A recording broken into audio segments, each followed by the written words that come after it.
नमस्कार, स्वागत है आप सभी का डीडी न्यूज के इस खास बुलेटिन एक्सप्रेस 100 में, जहां हम आपके लिए लेकर आते हैं राजनीति, मनोरंजन, देश, दुनिया, खेल और व्यापार जगत की सभी बड़ी खबरों को एक्सप्रेस यानी फटाफट अंदाज में। मैं हूं शहला निगार। आइए खबरें देखते हैं तेज रफ्तार के साथ।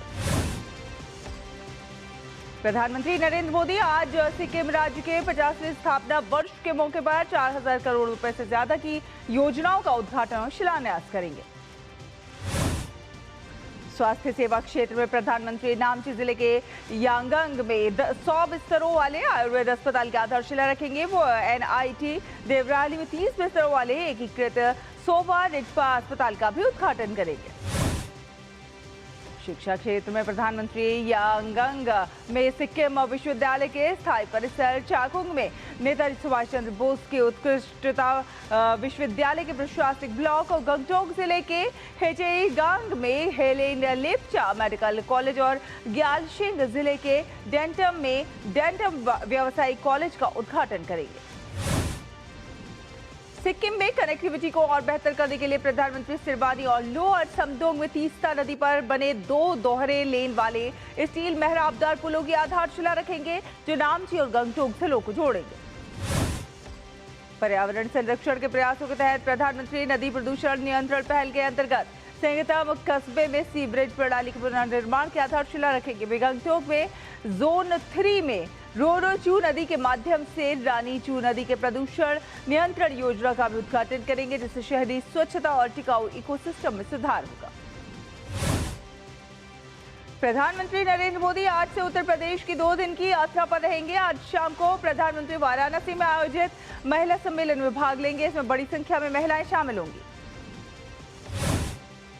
प्रधानमंत्री विभिन्न विकास परियोजनाओं का उद्घाटन और शिलान्यास भी करेंगे। प्रमुख अवसंरचना परियोजनाओं में वाराणसी आजमगढ़ सड़क का विस्तारीकरण करना, कजाकपुरा और कादीपुर में महत्वपूर्ण रेल ओवरब्रिज का उद्घाटन और भगवानपुर में 55 MLD क्षमता वाले सीवेज ट्रीटमेंट प्लांट का उद्घाटन शामिल।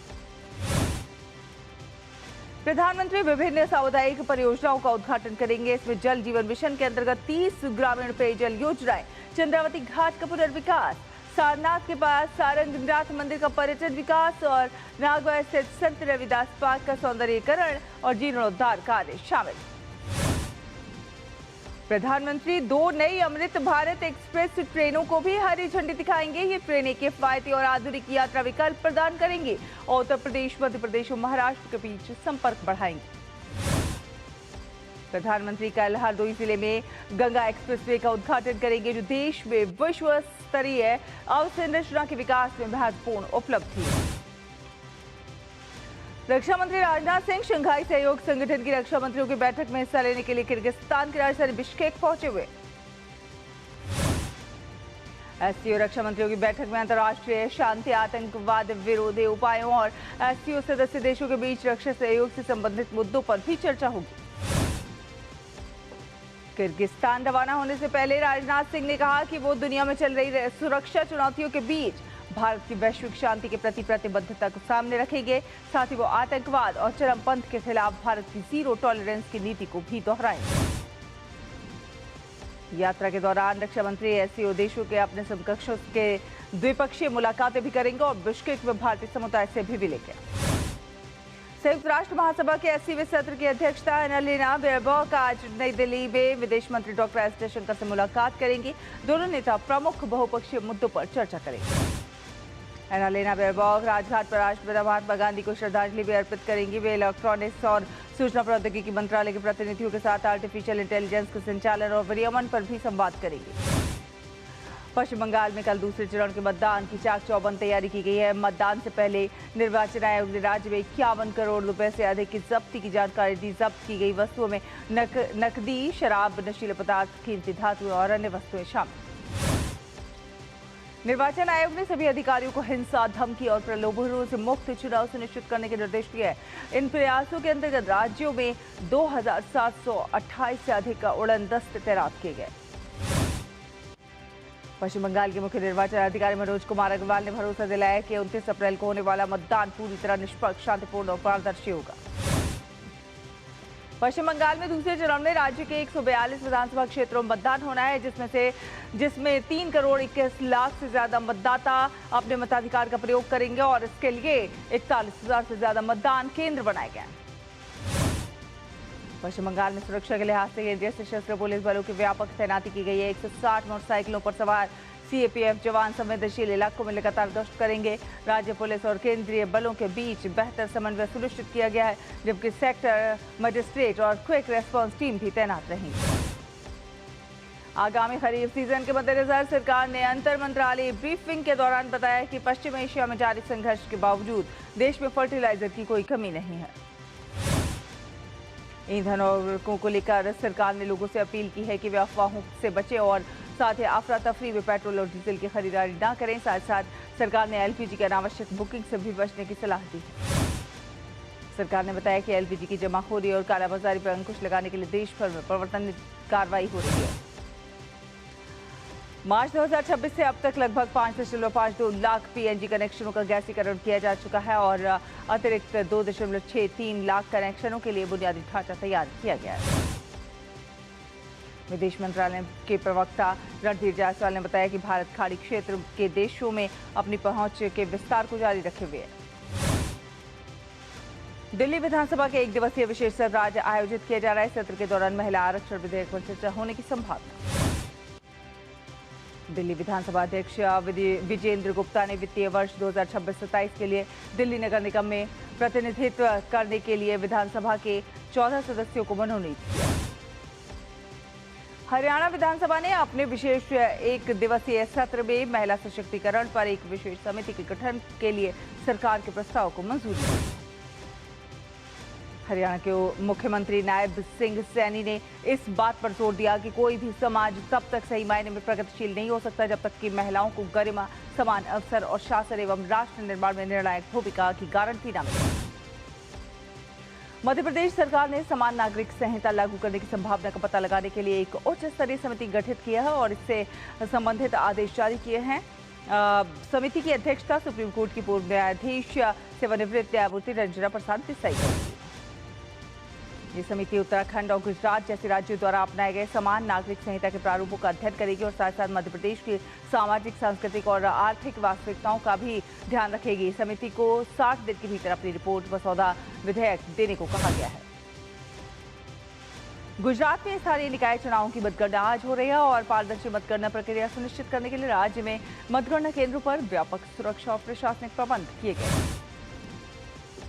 महिलाओं के संवैधानिक अधिकारों को मजबूत करने और उनकी रक्षा करने पर विचार विमर्श के लिए त्रिपुरा विधानसभा का 1 दिवसीय सत्र 30 अप्रैल को आयोजित किया जाएगा। जम्मू कश्मीर के उपराज्यपाल मनोज सिन्हा ने नशा मुक्त जम्मू कश्मीर अभियान के तहत एंटी ड्रग बाइक रैली को हरी झंडी दिखाई। मध्य प्रदेश की विशिष्ट बाग प्रिंट कला को फ्रांस की राजधानी पेरिस में आयोजित होने वाले प्रतिष्ठित मेले फोयर डे पेरिस में प्रदर्शित किया जाएगा। ये मेला 30 अप्रैल से 11 मई तक पेरिस के पोर्टे डे वर्साई प्रदर्शनी केंद्र में आयोजित किया जाएगा। इलेक्ट्रॉनिक्स और सूचना प्रौद्योगिकी मंत्री अश्विनी वैष्णव और आंध्र प्रदेश के मुख्यमंत्री एन चंद्रबाबू नायडू आज विशाखापट्टनम में गूगल के एआई डेटा सेंटर की आधारशिला रखेंगे। आंध्र प्रदेश सरकार का लक्ष्य राज्य भर में 6.5 गीगावाट डिजिटल हब विकसित करना है। इस परियोजना से आर्टिफिशियल इंटेलिजेंस, क्लाउड सेवाओं, साइबर सुरक्षा और डेटा साइंस क्षेत्रों में रोजगार सृजित होने की उम्मीद है। स्वास्थ्य एवं परिवार कल्याण मंत्रालय ने अगले महीने की 4 से 10 तारीख तक राष्ट्रव्यापी अग्नि सुरक्षा सप्ताह 2026 मनाने की घोषणा की। स्वास्थ्य और परिवार कल्याण मंत्रालय के सचिव पुण्य सलिला श्रीवास्तव ने राज्यों और केंद्र शासित प्रदेश के मुख्य सचिवों को लिखे गए पत्र में कहा है कि इस पहल का मुख्य उद्देश्य देश भर के स्वास्थ्य सेवा केंद्रों में अग्नि रोकथाम और सुरक्षा उपायों को मजबूत करना। केंद्र शासित प्रदेश लद्दाख में अब 2 के बजाय कुल 7 जिले होंगे। लद्दाख में 5 नए जिलों की अधिसूचना जारी हो गई है। नए 5 जिले नुब्रा, शाम, चांगथांग, जांस्कर और द्रास हैं। इसकी जानकारी खुद एलजी विनय कुमार सक्सेना ने सोशल मीडिया प्लेटफॉर्म एक्स पर दी। आम जनता और रेलवे कर्मचारियों के विविध अनुभवों को जानने और उन जानकारियों का उपयोग करके रेलवे सुविधाओं में सुधार करने और हिंदी के उपयोग को बढ़ावा देने के उद्देश्य से रेल मंत्रालय ने रेल यात्रा वृत्तांत पुरस्कार योजना नामक एक प्रतियोगिता की घोषणा की। देश के कई हिस्से भीषण गर्मी की चपेट में है। मौसम विभाग ने राजधानी दिल्ली में लू चलने की आशंका जताई है और उत्तर पश्चिम तथा मध्य भारत के कुछ एक हिस्सों में अगले 3 दिनों तक भीषण गर्मी रहने की संभावना। मौसम विभाग के अनुसार दिल्ली, हरियाणा, चंडीगढ़, पंजाब, पश्चिम बंगाल के गांगेय क्षेत्र और झारखंड में आज आंधी आने की संभावना। मौसम विभाग ने मुंबई सहित महाराष्ट्र में अगले 5 दिनों के लिए हीट वेव का अलर्ट जारी किया है। मुंबई में भी अगले 4 दिनों तक तापमान 35 डिग्री सेल्सियस के आसपास रहने और उमस भरी गर्मी पड़ने की है संभावना। राजस्थान में भीषण लू के प्रभाव से कई जिलों में तापमान रिकॉर्ड स्तर तक पहुंच गया। पिछले 24 घंटों में कई शहरों में तापमान औसत से 3 से 9 डिग्री सेल्सियस अधिक रहा। कई जिलों में तेज हवाओं के साथ हल्की बारिश। गुजरात में भीषण गर्मी जारी है। अहमदाबाद में कल तापमान 44.8 डिग्री सेल्सियस दर्ज किया गया। इसके अलावा आंध्र प्रदेश, केरल, माहे और तमिलनाडु के कुछ इलाकों में उमस भरे मौसम की संभावना। उत्तराखंड राज्य विधानसभा का एक दिन का विशेष सत्र आज बुलाया गया है। सत्र में नारी शक्ति वंदन अधिनियम और महिलाओं के लिए 33% आरक्षण के मुद्दे पर विचार विमर्श किया जाए। उत्तर प्रदेश के मुख्यमंत्री योगी आदित्यनाथ आज लखनऊ 936 हेड ऑपरेटर और हेड ऑपरेटर मैकेनिकल को नियुक्ति पत्र सौंपेंगे। रुकेंगे एक छोटे से ब्रेक के लिए, जल्द हाजिर होंगे। आप देखते रहिए एक्सप्रेस 100।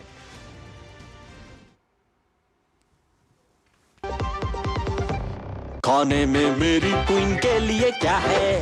किंग मटर पनीर, किंग बैगन भरता, king veg pulao, king palak paneer kofta. ये सब किंग क्यों? क्योंकि ये सब बना है MDH किचन किंग से आपका बॉस। MDH किचन किंग, असली किचन किंग। MDH।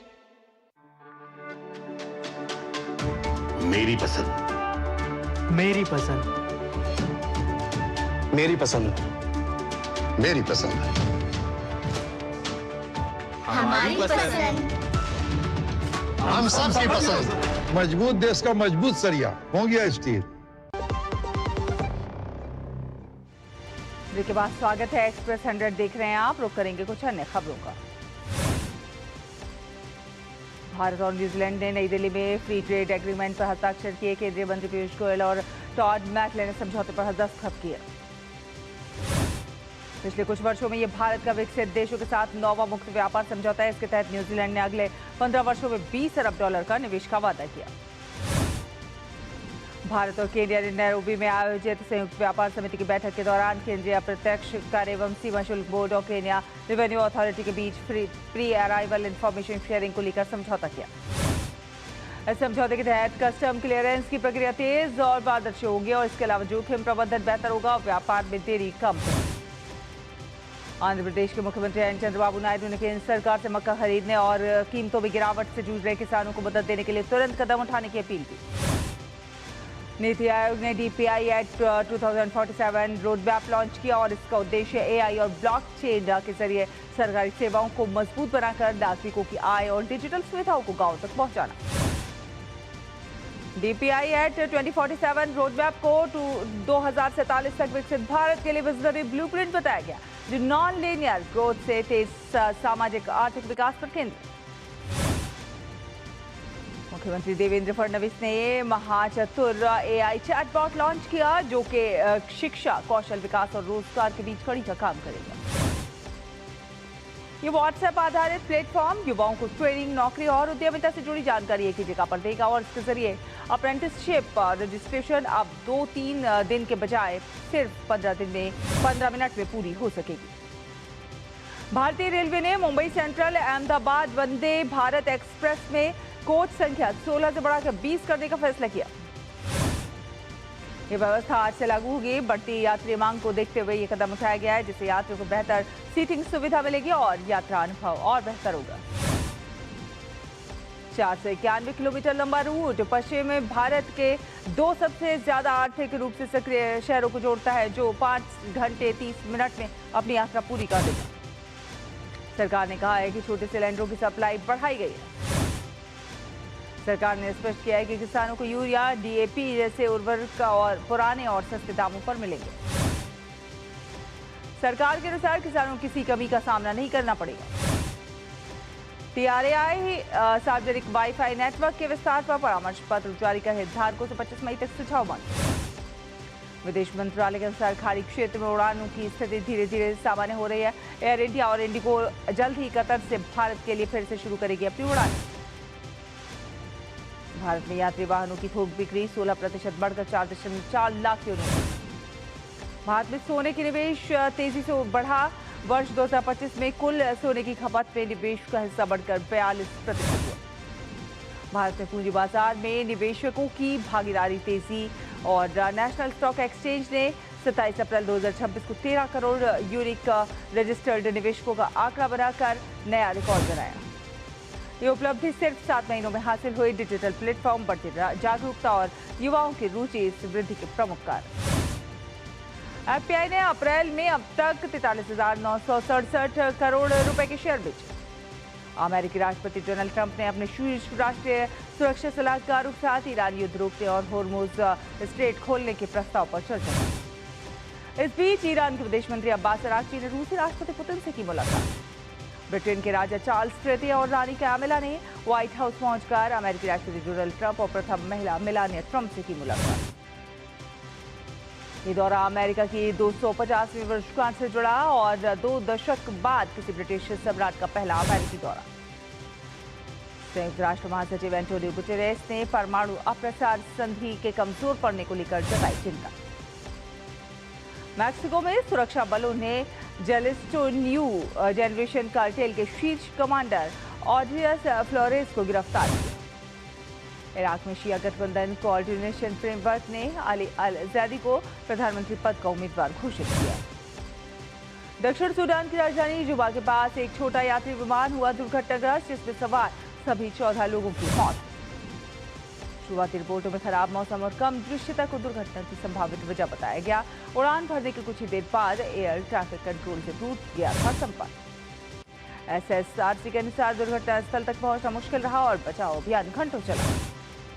इंडोनेशिया के जकार्ता के पास बेकासी में 2 ट्रेनों की टक्कर में 4 लोगों की मौत और 38 लोग घायल। राहत दल ने डिब्बे काटकर यात्रियों को बाहर निकाला। अधिकारियों के अनुसार ट्रेन के सभी 240 यात्री सुरक्षित हैं, जबकि स्थानीय ट्रेन के यात्रियों की संख्या स्पष्ट नहीं है। वेनेजुएला के अंतरिम राष्ट्रपति डेल्सी रोड्रिगेज और बारबाडोस की पीएम मिया मोटली ने ऊर्जा सहयोग, खासकर नवीकरणीय ऊर्जा और तेल गैस निवेश पर चर्चा की। इंडियन प्रीमियर लीग में आरसीबी ने दर्ज की बड़ी जीत। आरसीबी ने दिल्ली कैपिटल्स को 9 विकेट से हराया। दिग्गज बल्लेबाज Virat Kohli Indian Premier League के इतिहास में 9,000 रन पूरे करने वाले पहले खिलाड़ी बने। इंडियन प्रीमियर लीग में आज न्यू चंडीगढ़ में राजस्थान रॉयल्स का सामना पंजाब किंग्स से होगा। दिल्ली दक्षिण अफ्रीका के एस्पिरा केशव महाराज को इंडियन प्रीमियर लीग के बाकी मुकाबलों के लिए मुंबई इंडियंस की टीम में न्यूजीलैंड के मिचेल सेंटनर की जगह पर शामिल है। दक्षिण अफ्रीका और भारत के बीच 5 मैच की T20 सीरीज को दक्षिण अफ्रीका ने 4-1 से किया अपने नाम। बांग्लादेश ने न्यूजीलैंड को 3 मैच की T20 सीरीज के पहले मैच में 6 विकेट से हराया। सीरीज में बनाई 1-0 की बढ़त बांग्लादेश की ओर से तौहीद हृदय रॉय ने 51 रन की पारी खेली। भारत पहुंचा थॉमस कप के क्वार्टर फाइनल में ऑस्ट्रेलिया को 5-0 से हराकर अंतिम 8 में प्रवेश किया। एनआरएआई ने 75वीं वर्षगांठ के मौके पर लोगों का किया अनावरण। केंद्रीय खेल मंत्री मनसुख मांडविया ने कहा कि प्रधानमंत्री नरेंद्र मोदी के नेतृत्व में देश ने खेलों में अपार प्रगति की। 2 बार की ओलंपिक पदक विजेता भारतीय निशानेबाज मनु भाकर का मानना है कि देश में निशानेबाजी खेल नई करवट ले रहा है। विश्व नंबर 1 आर्यन सबालेंका ने मैड्रिड ओपन के क्वार्टर फाइनल में जगह बनाई। वहीं चेक गणराज्य की लिंडा नोस्कोवा ने भी प्रतियोगिता के क्वार्टर फाइनल में स्थान बनाया। ऑस्ट्रिया की अनास्तासिया पोतापोवा ने भी क्वार्टर फाइनल में प्रवेश किया। इंग्लिश प्रीमियर लीग में मैनचेस्टर यूनाइटेड ने दर्ज की जीत। चैंपियंस लीग में आज देर रात सेमीफाइनल के पहले लेग में पीएसजी का सामना बायर्न म्यूनिख से। पीएसजी की टीम है गत विजेता। इसी के साथ एक्सप्रेस न्यूज में फिलहाल इतना ही। टीटी न्यूज पर खबरों का सिलसिला लगातार जारी रहेगा। आप देखते रहिए टीटी न्यूज। नमस्कार।